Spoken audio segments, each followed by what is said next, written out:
your host, Doreen Steenland, and today I'd like to welcome our guest, Nichol Chase. So, we're going to speak today about how regular yoga, movement practice, soothing sounds or music, and mindfulness practices like breathing and meditation can help reduce stress, give a sense of freedom, and promote resilience, because that's what you're about. So, you are a movement specialist, and I'd love for you to talk about the connection of movement in relation to stress management. What have you discovered? So, what I've discovered is that movement is a part of who we are. It's an integral part of who we are as people.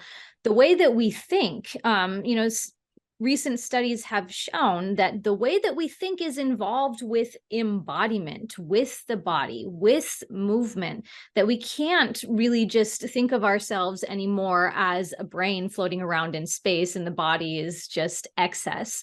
That literally the way that we learn and think is embodied. It's situated in our own particular contexts. So movement actually helps us learn. Movement also is a powerful tool for us to self-regulate, which is to kind of soothe ourselves when we're feeling a little bit activated in any certain way, and also to co-regulate, which is the process of kind of soothing, of calming, of grounding that we can experience moving with other people. And really, it depends on what is arising in our own nervous system, and we can really tailor the practice depending on what specifically is needed. So the exciting thing is that the more that you know about movement and the effects that it has on the nervous system, the more that you track it in your own body over time, the more tools you have. So for example, if you feel like a lot of nervous energy in your system, if you feel a lot of stress, if you feel it might be a wonderful idea to actually do some vigorous activity. This can work as what is called a hormetic stressor that can kind of like peak the energy and then can bring you down into this deep calm. You also have the ability to do practices that are deeply soothing, grounding, calming, more like slow moving hatha or vinyasa yoga, yin yoga, restorative yoga, or even something called yoga nidra, which translates as yogic sleep. And it's a deep, restful practice, kind of similar to meditation. So all involving the body as this nexus, as this essential element that we get to work with in order to help to bring ourselves back to more of a baseline. And so I think the body is one of the most important things to be engaging with in order to reduce level of stress. Wow, wow, wow. You said so much there.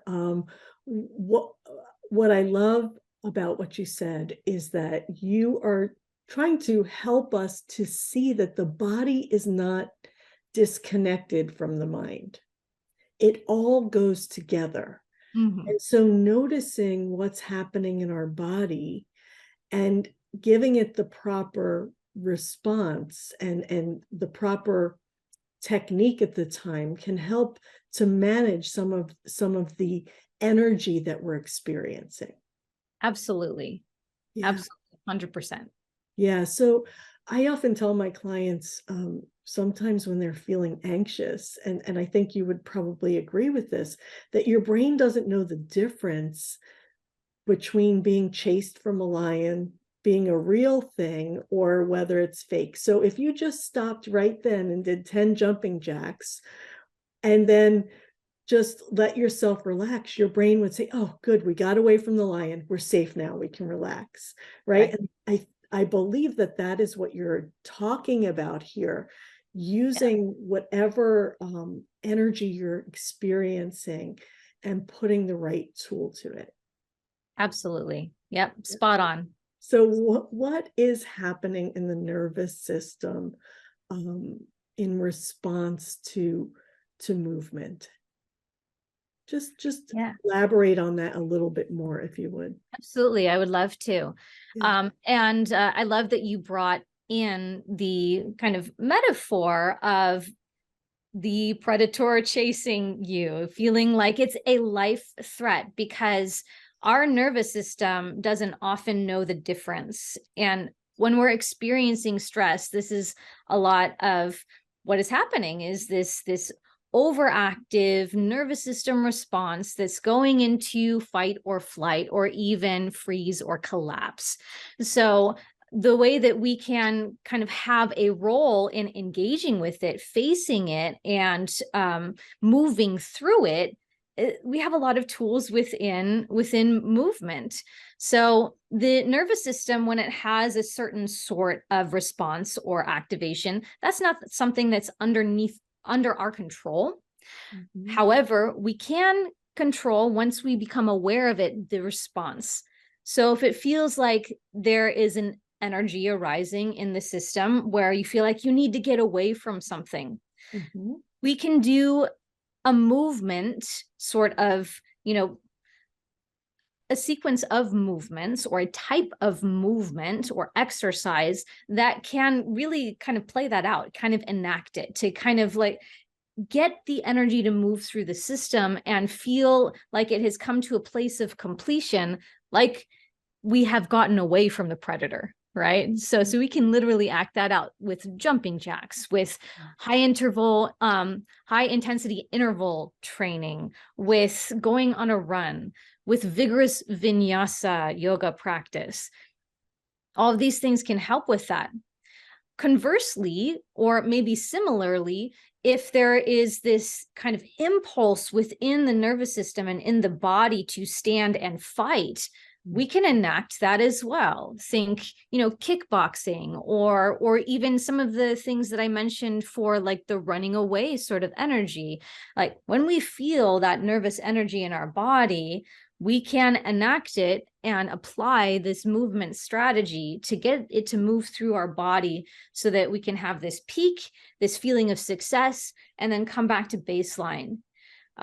For more collapse and freeze responses, usually what's needed is time and rest. So they're going to be very different strategies for something like that arising within the nervous system, and different prescriptions per se that you can give for that within the paradigm of movement, breath, music, mindfulness practices. So good. So, what I'm hearing you say is that the most important part of all of this is to keep the energy moving to completion. And when it doesn't complete its circuit, right, it lodges in our bodies and causes pain. It causes symptoms. It causes all of the things that we could be experiencing right now as medical professionals in a stressed out state, medical professionals who are running in survival mode. What we get to do is allow that energy to flow through and apply practical tools to help it complete its circuit, per se. Absolutely. Yeah. Absolutely. Absolutely. Yeah. And one of the most powerful tools, the simplest and most powerful tools, Yeah. is a movement, very simple movement that happens within every time you breathe. Every time you inhale, Yeah. the heart rate goes up a little bit. Every time you exhale, the heart rate goes down a little bit. So the way that you breathe is essential and so important.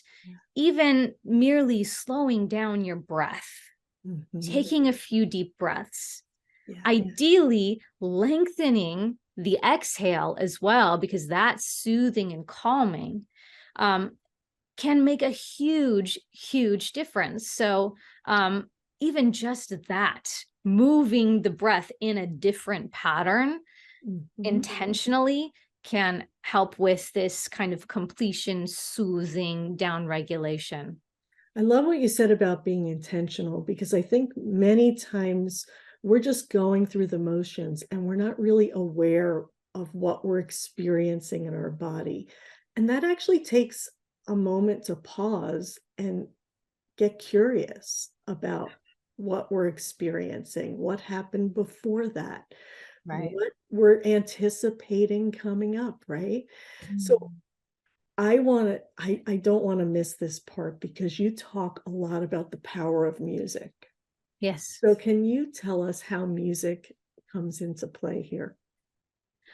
Yeah. So music can, do a lot of things as well. So, very similar to movement, you listen to a piece of music that has a beat that can kind of help you to maybe get some of the energy, the nervous energy, the stressful energy out. It encourages you to move, to feel a certain way.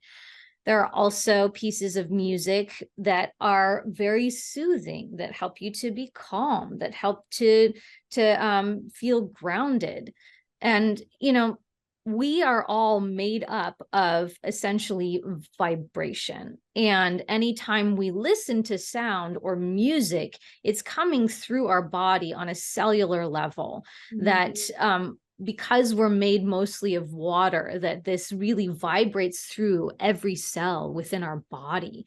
And music itself, I think it's really interesting to see this from the lens of polyvagal theory, which has this branch of kind of like a practice in listening to music called the Safe and Sound Protocol. Mm. This is something that I've studied extensively and I'm certified in.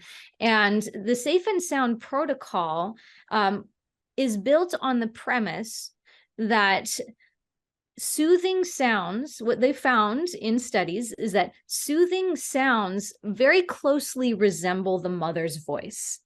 And so the frequency of a typical mother's voice is going to be one of the most soothing sounds that there are.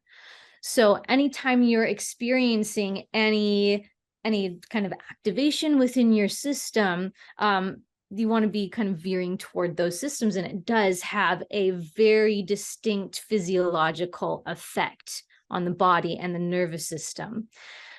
So the Safe and Sound Protocol, it goes through a series of 5-hour-long listening kind of compilations. Mm. An algorithm is applied to this, and it kind of builds up a little bit over time this resilience to different types of sounds and how they activate the system. So it's an auditory stimulation sort of practice that helps you to be able to become more resilient and tolerate more and more activating sounds, which Mm. I think is really, really fascinating. And this is how music and sound is working on us all the time. Yeah. Wow. I'm so fascinated by what you just said. And immediately my mind went to um you probably know about this, but maybe you don't, and I don't want to put you on the spot, but highly sensitive people, Oh, yes. Yeah. right? So those Yeah. highly sensitive people are very reactive to sounds, and so this might be a really good technique for them to go through. Am I correct in saying that? Absolutely. Absolutely. And I think this is a good opportunity to say that, especially for people who identify as highly sensitive people, that the important thing is that short amounts of practice can be extremely impactful. Yeah. That getting yourself to the place of short circuiting, of overwhelm, and kind of going through those normal patterns is not what we're looking for in a lot of this. So um the more that I've learned and the more that I have taught these things, the more I have gravitated towards shorter, more intentional practices, with a lot of mindfulness, a lot of awareness, with the intent to be tracking what's actually happening in your body, to know when to scale back, to know when it's enough, So shorter practices, I actually think, especially for the highly sensitive people, are going to be that much more impactful and effective. So as I was talking through the safe and sound protocol, that might mean that you don't listen to a full hour-long playlist. Yeah. You might listen to 15 minutes, and that's plenty. Yeah. You allow yourself to kind of like feel what's happening inside your body, what's happening with the activation patterns in the nervous system, and then come back to baseline. And essentially, all of this, whether it be movement, music, or meditation, mindfulness practices, is to train yourself in awareness to go through those waves and cycles that your nervous system is going through all the time. And rather than interrupting them and getting them, as you mentioned, Doreen, earlier, like lodged inside your body, how do we ride these waves little bits at a time so that we can be riding the waves more of the time on a daily basis? So good. So good, because in medicine, there is constant stimuli coming at us, call bells, codes, and patients in and out, and people screaming and people needing things. And it's this constant stimuli. So as you're training yourself through this, you will be able to regulate easier and more quickly in the middle of those circumstances at your patient's bedside. You'll be able to do tiny little things that can get you back to an even ground, right? Yeah. Yeah. Yep. Yeah, absolutely. And what it really looks like is these momentary interventions. Yeah. Like you might do longer practices to learn how to do the thing and to really understand what it's about. But where it really starts to make a difference and be impactful is when in the moment you notice you need a certain practice. Maybe you need to deepen your breath, to lengthen your breath. And maybe that's a 2-minute practice that you can just say, like, I know what I can do to get myself back to baseline and be able to be here and present for what I'm facing right now. Or you do a little movement. Maybe it's like, I'm just going to jog in place. I'm going to do movement practice so that I can like let the energy kind of peak and then come back down so that I can be again present. So this, I can be in relationship with this stress and it can be more manageable. One phrase that I've started to use with this, and I really stand by, is this concept of doing less, more, right? Say more about that. Yeah. So doing less, shorter practices more frequently, it becomes less of a practice that you have to do and more of a trait. It just becomes a part of who you are. And that's ultimately the goal of all of these practices anyway. Yes. So this is where it starts to become really powerful. I love that you're saying this, because many of our medical professionals don't have a lot of time.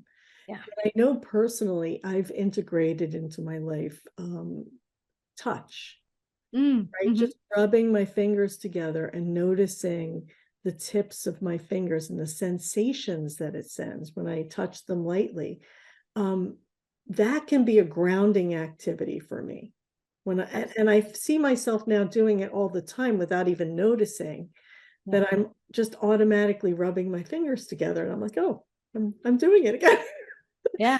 But it's very grounding and stabilizing for me. And so what you're saying is that everybody will react certain ways, but you can build little things like this into your daily practice until they become normal. Absolutely. And what is normal? Sorry, I know that's a horrible word to use. Yeah. But until they become part of who you are. Yeah. They become habitual. They become a trait. Yes. Yeah. And I love what you're saying about the touching of the fingers. Anything that helps to bring you back into the present moment is what we're after. Yeah. So there are meditation practices or just embodied practices that make you aware of your senses. Mm-hmm. If you're aware of one of your senses, you're in the present moment. Yeah. Overwhelm, stress takes you away from being present, right? So coming to the breath, tracking the breath brings you into the present moment. Moving your body and being aware of the movement in your body brings you back to the present moment. Even scanning the space that you're in, fixing your gaze on something, maybe looking at the texture, the color, something like that, something simple little interventions like that bring you back to the present moment, help to give you some more space Mhm. to hold any stressor, anything that you're facing in the moment.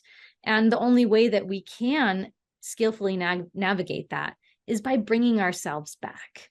Ah, so good. I could talk to you all day long. Um, Same but here. I want to honor our listeners' time. Do you have any last minute, just a last minute thing that you want to say, or are you complete? I think it'll just be Yeah. reiterating what we've Okay. been Great. talking Yeah, about. we pretty much talked about it. Yeah. Do short little practices. Find what works for you. Know that I think maybe what I can leave everyone with is that the most important thing is to be experimenting with different practices and different interventions. This is not a one size fits all. Everyone is unique. And so the more that you engage in these practices and kind of test things out on yourself, to find those perfect little golden nuggets, those little practices, those go-to things that you can use on a moment's notice. That's where it starts to become, you know, really helpful, really nourishing, really soothing. And that's ultimately what we want. Yeah. So, yeah. So good.